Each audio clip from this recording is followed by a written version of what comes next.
প্রিয় দর্শক, ছোট্ট একটি বিজ্ঞপ্তি। ইউনূস সরকারের স্বৈরাচারী ডিজিটাল আইনের আওতায় যে কোনো মুহূর্তে আমাদের এই চ্যানেলটি বাংলাদেশে ব্লক হয়ে যাবে। মানে আপনি চাইলেও আমাকে আর দেখতে পাবেন না, আমার ভিডিওগুলো আর শুনতে পাবেন না, আমার গলা, আমার আওয়াজ বন্ধ করে দেওয়া হবে। তাই আপনাদের সকলের কাছে বিনীত অনুরোধ, এই ভিডিওর ডেসক্রিপশন বক্সে আমাদের দ্বিতীয় চ্যানেলের লিঙ্ক দেওয়া আছে। ওই লিঙ্কটিতে ক্লিক করে আমাদের দ্বিতীয় চ্যানেলটিকেও সাবস্ক্রাইব করে রাখুন, যাতে বাংলাদেশের মুক্তিযুদ্ধর চেতনাকে জীবিত রাখার জন্য আমরা আলোচনা চালিয়ে যেতে পারি। ধন্যবাদ। দর্শক, আজ থেকে 10 মাস আগে জন্ম হওয়া এই সমন্বয়ক শব্দটা যেভাবে ফেমাস হয়েছিল, আজ তাদের জনপ্রিয়তা যে তলানিতে ঠেকেছে, সেটা গতকাল রাতে জগন্নাথ বিশ্ববিদ্যালয়ের ছাত্রদের মাধ্যমে সারা দেশ দেখে নিয়েছে।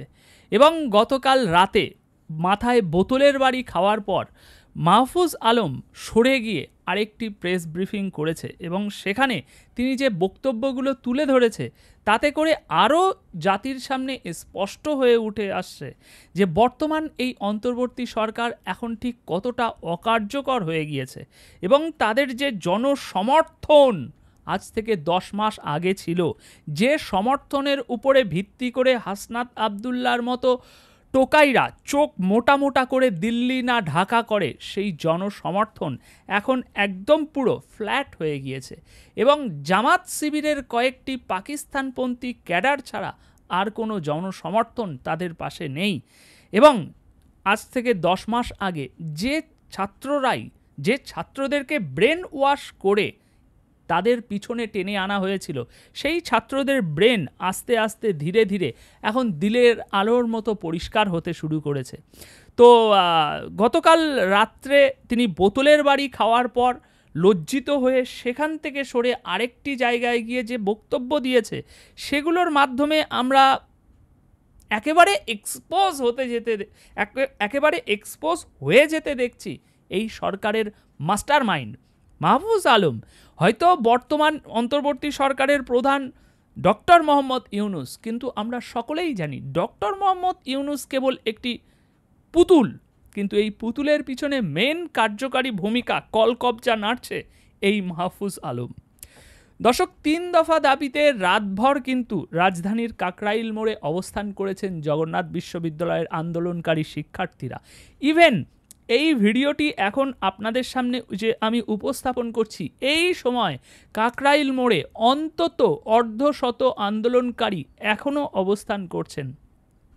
এখন আন্দোলনরত জগন্নাথ বিশ্ববিদ্যালয় শিক্ষার্থীদের সামনে গিয়ে গতকাল রাতে তথ্য উপদেষ্টা যে কথা বলতে গিয়েছিল মাহফুজ আলম, এবং তাকে লক্ষ্য করে যে বোতল নিক্ষেপের ঘটনা ঘটেছে, একেবারে চাঞ্চল্যকর যে ঘটনা ঘটেছে, এই ঘটনার জন্য একটি গোষ্ঠীকে দায়ী করে তিনি বলছেন তাদের নির্দিষ্ট একজন ব্যক্তির প্রতি যে হিংসা 8 মাস ধরে রয়েছে এবং তাদের যে হিংস্রতা অনলাইনে দেখা যায়, তারই বহিঃপ্রকাশ গতকালকে ঘটেছে।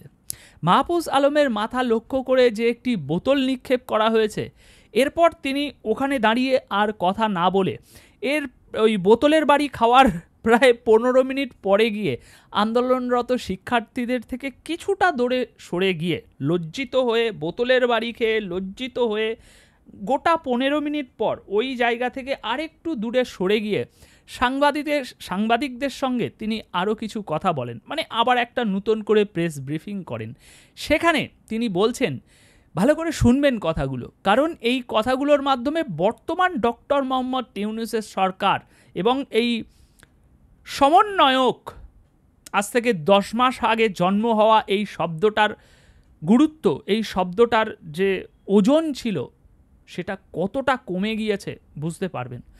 দর্শক, তিনি বলছেন বোতলের বাড়ি খাওয়ার পর তিনি বলছেন, আমার সাথে যেটা হয়েছে আজকে, আমি এখানে আসার পরে একটি অংশ আমি যাদের মনে করি স্যাবুটার, যারা স্যাবোটাজ করার জন্য বিভিন্ন আন্দোলনে ঢোকে, আমি শুধু তাদের নাম আজ উল্লেখ করব না। মিডিয়ার দায়িত্ব, প্রশাসনের দায়িত্ব তাদের, মানে এই স্যাবোটাজকারীদের ধরে তাদের যে রাজনৈতিক সংশ্লিষ্টতা সেটা খুঁজে বের করা। সুতরাং বুঝে দেখুন এই সরকার এবং এই সমন্বয়করা আজ কতটা কমজোরি হয়ে গিয়েছে। সরকারের একজন প্রধান চেয়ারে থাকা ব্যক্তি বলছে এটা মিডিয়ার দায়িত্ব, কিন্তু গত 10 মাস ধরে তারা সারা দেশে দাপটে বেরিয়েছে। যে কোনো আন্দোলন, যে কোনো দাবি দেওয়ায় তারা ফ্রন্ট লাইনে থেকেছে। তারা শক্ত হাতে শেখ হাসিনার মতো জাঁতরেল নেতাকে ফেলে দিয়েছে। কিন্তু আজ সেই মাস্টারমাইন্ড বলছে এটা মিডিয়ার দায়িত্ব, এবং তিনি বুঝতে পেরেছে যে এর মধ্যে সাধারণ শিক্ষার্থীরা ক্ষোভে ফেটে পড়ে তাকে বোতলের বাড়ি মারিনি, এর মধ্যে কোনো একটা স্যাবোটাজকারী ঢুকে গিয়েছে, এবং সেই স্যাবোটাজকারীর নাম তিনি মুখে আনতে চাইছেন না। তাদের রাজনৈতিক সংশ্লিষ্টতা খুঁজে বের করার দায়িত্ব মিডিয়ার, ওনার নয়। কিন্তু পাওয়ার ওনার হাতে সর্বোচ্চ, সেটা তিনি এখন ব্যবহার করতে পারছেন না। সুতরাং হিসাব করে নিন যে এই উপদেষ্টা না, এই সমন্বয়কদের ক্ষমতা, জনপ্রিয়তা আজ কতটা কমে গিয়েছে। তিনি বলছেন যে আপনারা খুঁজে বের করুন, দেখবেন একটি গ্রুপকেই পাওয়া যাবে তাদের নির্দিষ্ট একজন ব্যক্তির প্রতি যে হিংসা 8 মাস ধরে রয়েছে, এবং তাদের যে হিংস্রতা অনলাইনে দেখা যায়, সেটাই আজকে দেখা গিয়েছে। তথ্য উপদেষ্টা বলছে, আমি জানি না, আমি শুধু আমার সন্দেহ জানিয়ে রাখলাম। মানে কতটা মূর্খামির কাজ করছে তিনি দেখুন, কতটা অজ্ঞ হলে এরকম কথা, এরকম একটি চাঞ্চল্যকর ঘটনা ঘটার পর সরকারের এত গুরুত্বপূর্ণ একজন ব্যক্তির মুখ থেকে এরকম ধরনের কথা বলা হয়। অ্যাকচুয়ালি দেশ পরিচালনাকারী নেতামন্ত্রী বা ডিপ্লোম্যাট হওয়ার জন্য যথেষ্ট যোগ্যতা, শিক্ষা, এই সমস্ত কিছু দরকার হয়। কিন্তু এই উড়ে এসে জুড়ে বসা সমন্বয়কদের ভিতরে সেগুলোর তো অনেক অনেক পরিমাণ ঘাটতি। সেই জন্যই তাদের আচার ব্যবহার, হাব ভাবে এগুলো ফুটে বেরিয়ে আসে।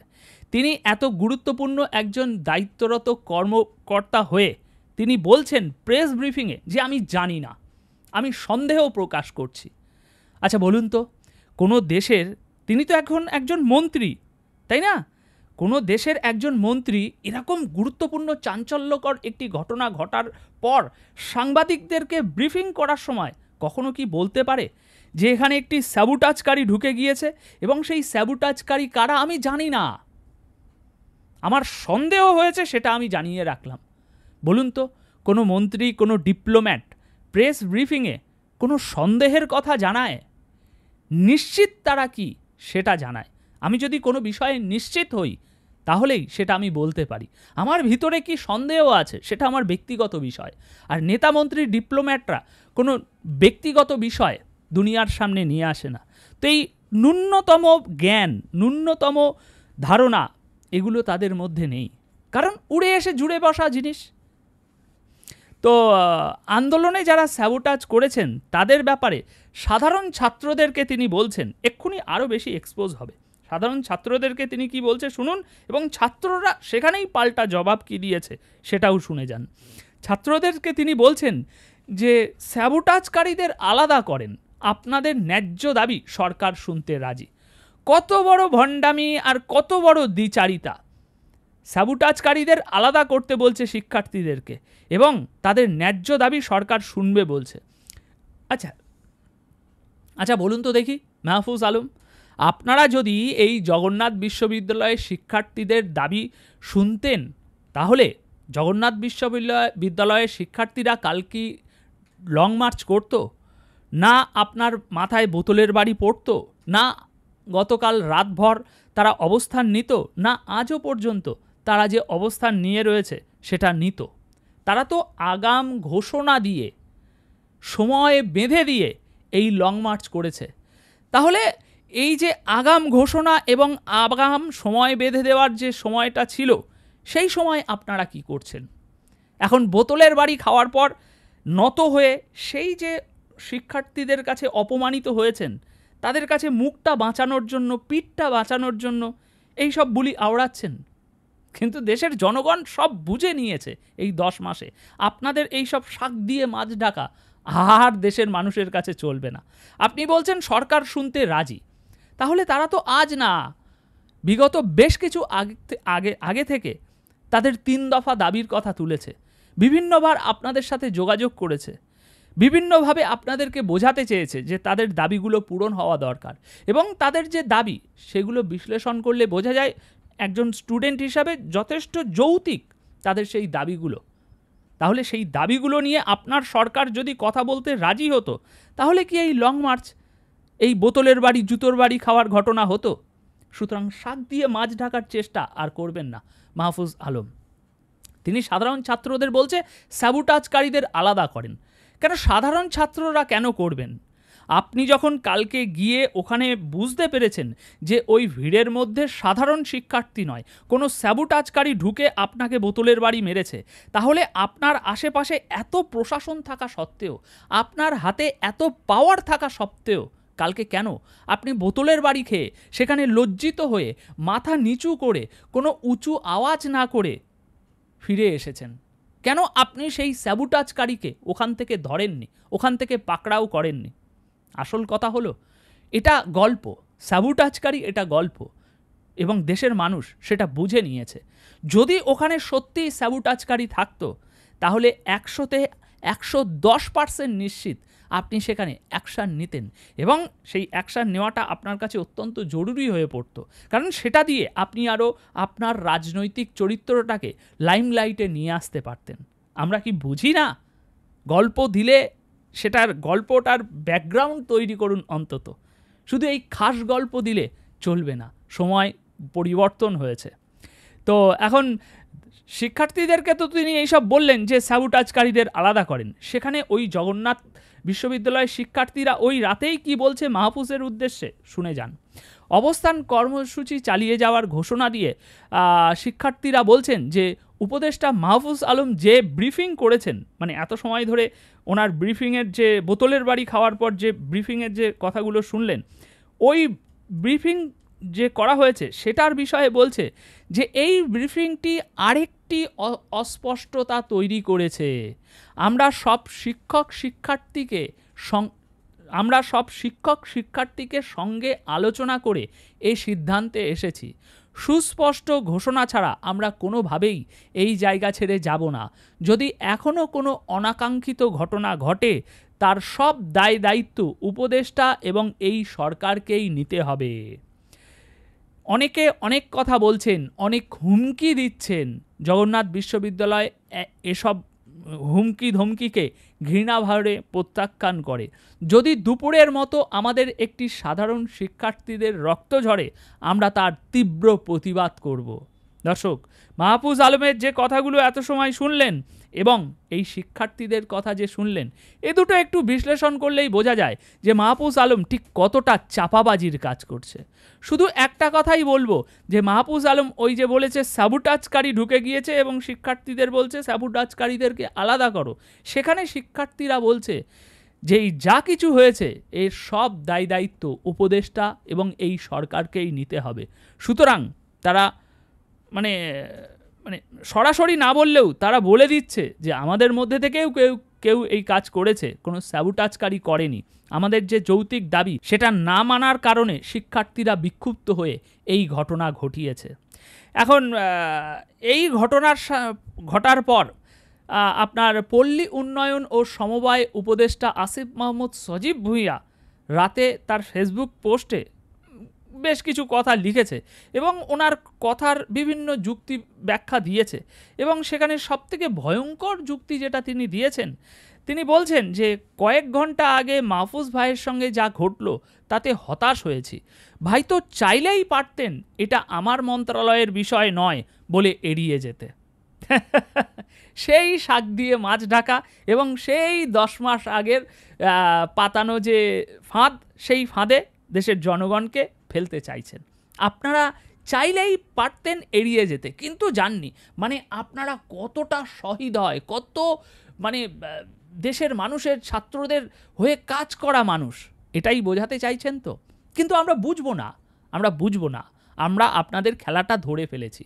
আপনারা এগুলো করেছেন, আপনাদের মন্ত্রণালয়ের বিষয় না থাকা সত্ত্বেও আপনারা এড়িয়ে না গিয়ে সেখানে গিয়েছেন, কারণ যাতে আপনাদের এই ট্রেনে ঝোলা যাত্রী থেকে আপনারা যে এই কালো কারে চড়ছেন না আজকে, এই যে পরিবর্তন, এই পরিবর্তনটা যে কারণে হয়েছে সেই কারণটা যাতে আরও চকচকে ঝকঝকে হয়ে ওঠে। আপনাদের রাজনৈতিক ব্যক্তিত্বটা যাতে আরও মানুষের সামনে বেশি করে ফুটে ওঠে। আপনারা এরকম বিভিন্ন আন্দোলনে যাবেন, আপনাদের কথায় সবাই চুপ হয়ে যাবে, আপনারা যাওয়াতে সেই আন্দোলনটা ধীরে ধীরে থেমে যাবে, এইটাই তো আপনারা চান। আপনারা কি এমনি গিয়েছেন? এই মাহফুজ আলম তার মন্ত্রণালয়ের বিষয় না থাকা সত্ত্বেও সে কি এমনি গিয়েছে? সে তো ওখানে বড় দাদা হয়ে গিয়েছিল যে আমি যাব আর আন্দোলন পুরো থামিয়ে দেব, এবং ওই যে বড় একটা ক্রেডিট তৈরি হবে, ওই ক্রেডিটটা নিয়ে আমি ফিরে আসব এবং পরের দিন প্রেস ব্রিফিং করে বিশাল একটা এনসিপির কৃতিত্ব দেখাবো। দেশের মানুষ কি আর বোঝে না এটা? সুতরাং শাক দিয়ে মাছ ঢাকার ব্যবসা বন্ধ করুন। অনেক দিন আগেই দেশের মানুষ ওই ওপরে কি আছে, তলায় কি আছে, ভেতরে কি আছে, বাইরে কি আছে সব বুঝে নিয়েছে। হিসাব ধীরে ধীরে এবার পরিবর্তন হবে। তো দর্শক, এক কথায় ভিডিওটি শেষ করতে চাইলে এটা বলতেই হচ্ছে যে বর্তমান ডক্টর মোহাম্মদ ইউনূস এবং তার থেকেও বেশি 10 মাস আগে জন্ম নেওয়া এই সমন্বয়কদের যে স্ট্যাটাস ছিল সেটা পুরোপুরি খ্যায়। গতকাল থেকে তার কবর খোঁড়ার কাজ শুরু হয়ে গিয়েছে এবং আগামী কিছু সময়ের মধ্যে এদের কবর নিশ্চিত। দর্শক, যাওয়ার আগে আপনাদের মন্তব্য অবশ্যই কমেন্ট বক্সে রেখে যাবেন। ধন্যবাদ আপনাদের সকলকে।